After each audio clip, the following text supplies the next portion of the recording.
Pity She Was a Whore from BLACKSTAR, the new album from David Bowie, which was released today. We'll be reviewing that this evening, along with Where Have You Been All My Life, an album of reworked tracks from Conor O'Brien's Villagers. But we're starting with BLACKSTAR, which is just simply that, black symbol on a white album cover. That's what David Bowie gives us for this album.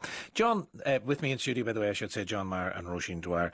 John, the 2013 album, The Next Day, it came out of the blue for all of us, although as we heard from Jerry Leonard earlier, they had been working on it for 3 years. For a while, but they kept it under wraps. They certainly did, however they managed to do that. So, what about this album? Was there much hype around this? Did they keep this under wraps? How did it come into our consciousness? Well, at the end of October it was announced that this album was going to come out, so there was less of the certainly no surprise. 3 years ago he dropped Where Are We Now, the comeback single, on his birthday as well, and that was entirely out of the blue. This wasn't. I mean, BLACKSTAR, the title track, was released a couple of months ago, 10 minutes long. People would have had a sense about the direction he was going in. And I suppose Sewer in the Season of Crime that we've just heard appeared on the compilation album, Nothing Has Changed, which was released in 2014. So there have been inklings that this kind of jazz-oriented album was in the offing. But I'm not sure if people realise just how special this album was going to be when it finally landed. I mean, Jerry Leonard mentioned that the fact that it was going in the jazz direction meant that he wasn't going to be involved, and there was obviously no bad blood around any of that whatsoever. Yes. But the jazz, we heard it there in that track, the saxophone playing, who's the major driving force really here. Yes, it's Donny McCaslin is the name of the saxophonist, and it's his jazz rock combo that the album hinges on, and they are actually part of the Maria Schneider Orchestra. And that's how Bowie became introduced to them, because they, of course, worked with him on, as John just mentioned there, Sue, or in a Season of Crime from the year before last anthology. But, I mean, just Bowie channeling his creativity through this improvisational jazz, you know, as a sales pitch, that doesn't sound very tempting, but the album it's just absolutely beautiful, and absolutely magnificent. For students of English out there who are saying, I can't believe he's saying 'tis a pity she was a whore, that is the name of the David Bowie song. 'Tis Pity She's a Whore is the name of the John Ford 17th century play. So let's just put that to the one side. Does the John Ford play give us any hint as to the lyrical content of that song, or indeed this album?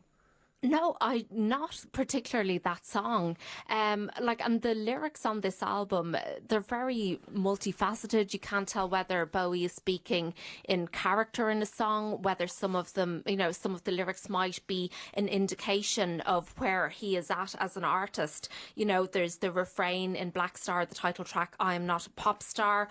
There is, in the song Dollar Days, he says, I am dying to push their backs against the grain and fool them all again and again. Is that almost like mocking us? There's so many layers to this, sonically and in terms of the lyrical subject. Yeah, and when he has a title track that is 9 minutes and 57 seconds long, perhaps he is having a little laugh at those of us who work in Radio Land. So it reminds us of, the opening song of Station to Station. He did the same thing. It's a very brave opening gambit. And I think BLACKSTAR actually started life as two songs, but obviously appears on this album. They merged it as one. Let's have a little listen.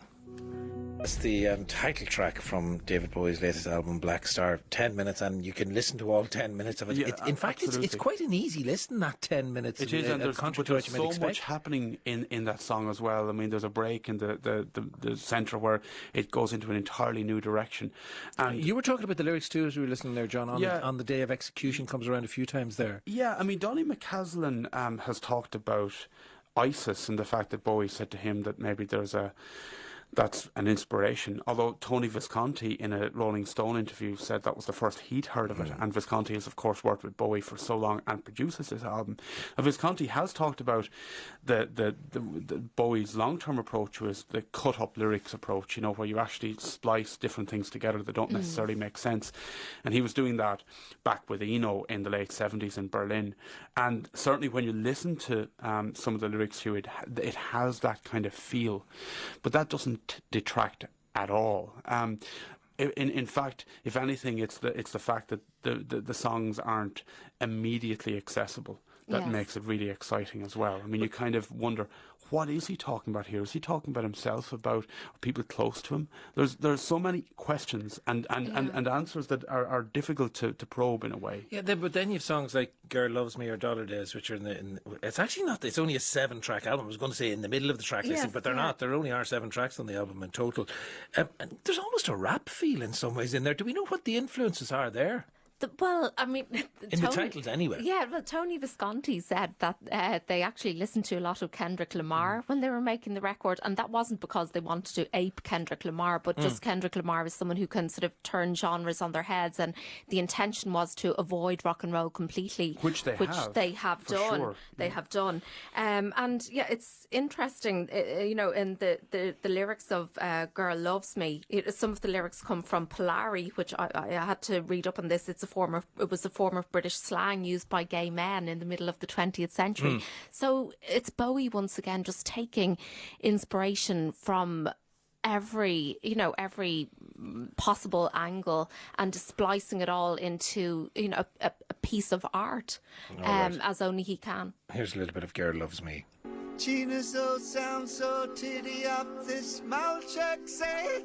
You have to ask, is this willfully obscure, willfully obtuse, or does it merit the work that you have to put into it, John Maher? Yeah, well, I certainly think that dedicated Bowie fans will absolutely put the work into this, because, you know, if you look back at the golden days for him in the 70s, those albums required work and they rewarded that work. This is a stunning album. I mean, this is the kind of album that Bowie nuts really wanted, and I really enjoyed. What about non-Bowie nuts? What about probably less so, to be blunt, less so. I mean, I really enjoyed the albums he's made this century so far. You talked to Jerry Leonard about those, but they're more, I suppose, in a way, they're more conventional rock albums, and I think all have their merits, particularly the last one, The Next Day, because it harks back to the past. But this doesn't feel like it's about the past at all. This is like a new beginning for Bowie, and so there's more to come. I really hope so. I mean, this is his 70th year on Earth. Let's hope there is. I have to say, I quite like the fact that he has retreated from publicity and that actually he isn't on the road anymore, because it lends more mystique to the album. Stars out of 5. I'm sure Bowie would kill us for asking such a question, but go ahead with your stars out of 5. I think 5. I don't think I can take anything from it. I think it's a brilliant album. I think 4.5. I'm going to err on the side of caution, because I'm so bowled over by it at the moment. Maybe I'm not seeing it quite clear. I think I'll come back to it. You're holding the half on reserve. Yes, I'm holding the half on reserve. Maybe to be granted at a later date. Yes. All right, that's BLACKSTAR, the first of our 2 albums this evening. BLACKSTAR from David Bowie. Second album that we're listening to, Where Have You Been?